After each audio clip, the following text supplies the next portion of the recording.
اسلام کی شہزادیوں، السلام علیکم ورحمۃ اللہ وبرکاتہ۔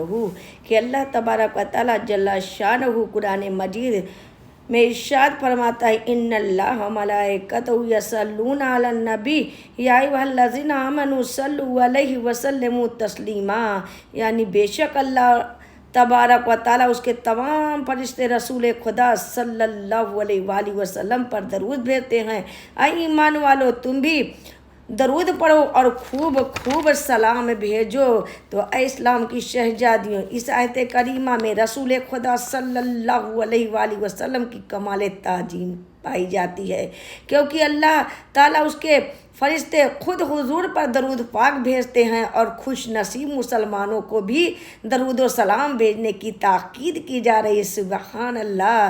میرے آقا مولا حضور تاجدار مدینہ صلی اللہ علیہ وسلم کا مقام کس قدر عرفہ و اعلیٰ اور برتر و بالا ہے۔ سبحان اللہ! کہ حضرت انس رضی اللہ تعالیٰ عنہ سے روایت ہے کہ حضور پر نور احمد مصطفیٰ محمد مصطفیٰ صلی اللہ علیہ وآلہ وسلم نے ارشاد فرمایا کہ جو شخص مجھ پر ایک مرتبہ درود شریف پڑھتا ہے تو میرا رب اس پر 10 رحمتیں نازل فرماتا ہے، 10 گناہ معاف فرماتا ہے، اور 10 درجے بہشت میں بلند کر دیتا ہے۔ سبحان اللہ! کہ حدیث شریف میں آئے کہ جنت 5 آدمیوں کی مشتاق ہے: ایک قرآن شریف کی تلاوت کرنے والا، دوسرا اپنی زبان کو فضولیات سے روکنے والا، تیسرا بھوکوں کو کھانا کھلانے والا، چوتھا ننگوں کو کپڑا پہنانے والا، اور پانچواں ہمارے پیارے نبی حضرت محمد مصطفیٰ صلی اللہ علیہ وسلم پر درود و سلام بھیجنے والا۔ سبحان اللہ! کہ سرکار دو عالم نور مجسم صلی اللہ علیہ وآلہ وسلم نے ارشاد فرمایا کہ جبریل امین نے آ کر کہا کہ جو آپ پر درود شریف پڑھتا ہے تو اس پر 70,000 فرشتے صلوات بھیجتے ہیں، اور فرشتے جس پر صلوات بھیجتے ہیں وہ شخص جنتی ہو جاتا ہے۔ ایک اور حدیث میں مذکور ہے کہ آقا نامدار مدینے کے تاجدار احمد مصطفیٰ محمد مصطفیٰ صلی اللہ علیہ وسلم نے ارشاد فرمایا کہ جس کے سامنے میں ذکر کیا جاؤں اور مجھ پر درود نہ پڑھے تو اس نے مجھ پر ظلم کیا، اور فرمایا کہ وہ شخص بڑا بخیل ہے جس کے سامنے میرا ذکر کیا جائے وہ مجھ پر درود نہ بھیجے۔ اللہ اللہ!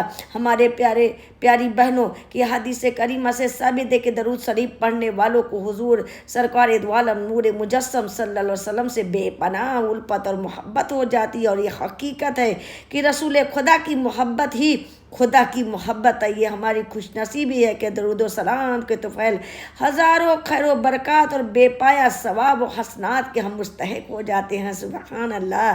تو لہذا دل لگا کر جو ہے وہ چلتے پھرتے سوتے جاگتے اٹھتے بیٹھتے یعنی اپنے نبی پر درود و سلام بھیجا کریے، کیونکہ حضرت حسن بصری رضی اللہ تعالیٰ عنہ کی خدمت میں ایک عورت نے آ کر عرض کیا کہ میری ایک لڑکی تھی جس کو میں بہت زیادہ پیار کرتی تھی، ایک عرصہ ہوا اس کا انتقال ہو گیا، میں چاہتی ہوں کہ اس کو خواب میں دیکھوں، کوئی تدبیر ہو تو بتلائیے، کوئی نسخہ دے دیجیے۔ حسن بصری رضی اللہ تعالیٰ عنہ نے فرمایا کہ نماز عشاء کے بعد 4 رکعت نماز پڑھو اس ترتیب سے کہ ہر رکعت میں سورہ فاتحہ کے بعد سورہ تکاثر پڑھو، اور نماز ختم کرنے کے بعد درود پاک پڑھتے ہوئے سو جاؤ۔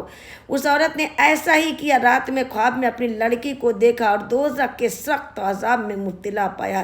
جب خواب سے بیدار ہوئی تو بہت زیادہ اس کے دل پر صدمہ گزرا، روتی ہوئی حضرت حسن بصری رضی اللہ تعالیٰ عنہ کی خدمت میں حاضر ہوئی اور یوں عرض کیا کہ حضرت میں نے آپ کی دعا سے اپنی لڑکی کو خواب میں دیکھا، لیکن دوزخ کے عذابوں میں گرفتار پایا۔ آپ نے فرمایا جا اور کچھ تصدیق کر، اللہ غفور الرحیم ہے، اس کی ذات سے امید ہے کہ وہ تیری بیٹی کو بخش دے گا، معاف فرما دے گا۔ پھر اس لڑکی کو خواجہ حسن بصری رضی اللہ تعالیٰ عنہ نے خواب میں دیکھا، وہ لڑکی بہشت میں موجود اور نورانی تاج سر پر رکھا ہے۔ آپ فرماتے کہ میں نے کمال تاجو سے اس لڑکی سے دریافت کیا کہ کل تیری ماں نے تجھ کو دوزخ میں دیکھا تھا، آج تم کو میں جنت میں دیکھ رہا ہوں، اس کا راز کیا ہے؟ آخر اس کا راز کیا ہے؟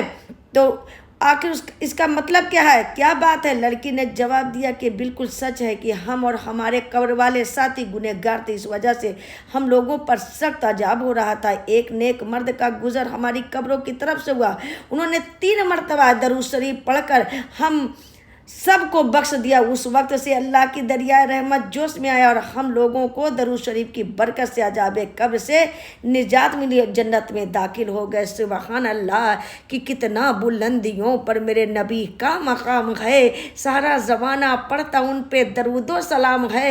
اے کاش میری قبر میں، اے کاش میری قبر میں فرشتے یہ کہہ دے کہ سونے دو اسے، میرے نبی کا غلام ہے، کہ نبی کا نام لیتی ہوں میرا بھی نام ہوتا ہے، انہی کے نام کے صدقے میرا ہر کام ہوتا ہے۔ ارے میں بیمار محمد ہوں، ارے میں بیمار محمد ہوں، دوا کی کیا ضرورت ہے، درود پاک پڑھتی ہوں اسی سے آرام ملتا ہے۔